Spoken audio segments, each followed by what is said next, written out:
24 years ago, the school in the background was home to two priests, one from the Comboni missionaries and the other a Jesuit. In 2006, the facility was handed over to the Salesians of Don Bosco, a Catholic religious congregation of men who have since managed it. From 2006, the center served as a home for children rescued from the streets. The Salesians aimed to provide these children with an education and enrolled them in schools within the Chira area, where they would attend classes before returning to the home. However, this arrangement presented various challenges. But as street children, street boys, it's difficult, as you could send them to school. They could just go and have some fun outside and they come back in the evening. To address these challenges, the Salesian decided to transform the center into a fully fledged school to offer both accommodation and education under one roof. We reached out to some donors and we managed to have the school built. Over time, the number of orphans under their care grew to 130, with about 70 completing primary school. A decision was then made to open the school to a wider community, allowing parents in the area to enroll their children. As the institution grew bigger with the donor fatigue that is in Europe, we couldn't find the funds to run the school only for them. And we could not welcome more as also the funds are limited. So we decided to open the school to the public. At first, local residents were skeptical and hesitant to send their children to a school that primarily served former street-connected children. The impression at the beginning was very hard because this place was known as a home for street boys, a home for vulnerable children, and parents could find it difficult to bring their children here saying, I'm not going to mix my children with those street children. Father Semakula explains what changed the community's perception and led to greater acceptance of the school. We managed to raise also the standards of our boys, that that after the rehabilitation they behave like any other children. Many people find it difficult actually to believe that we have those vulnerable children here, because what we try to do is to give them a standard life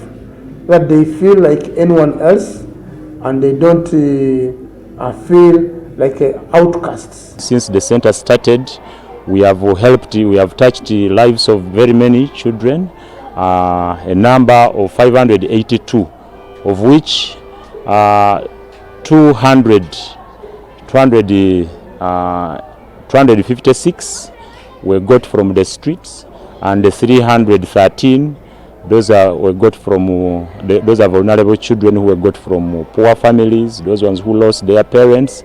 To further support the children, the school makes an effort to dress the families of orphans and former street-connected students to help them reconnect with their relatives. Father Semakula says that after Senior 4, students are enrolled in a vocational training to help them acquire practical skills. We have another 60 which is not here but come here during the holidays, who are in our institutions but fully supported by Children Life Mission, CAM, who are in Bombo, who are in Kamuli, doing technical education.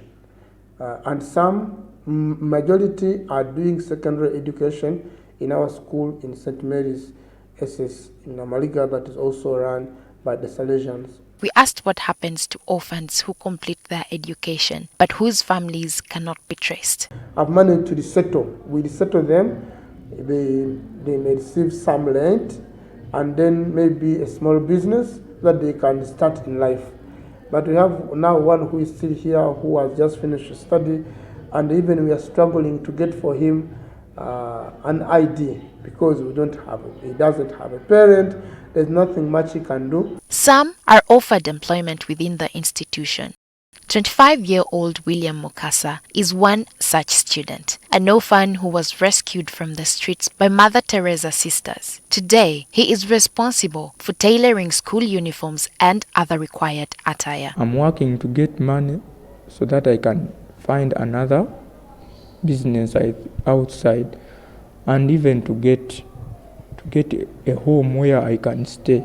With no steady source of funding, the school relies heavily on donations from well-wishers and charitable organizations such as Rotary. The Birgere Nambole Rotary Club, under its president Michael Nwagaba, has supported the school by setting up a computer lab and a well-stocked library.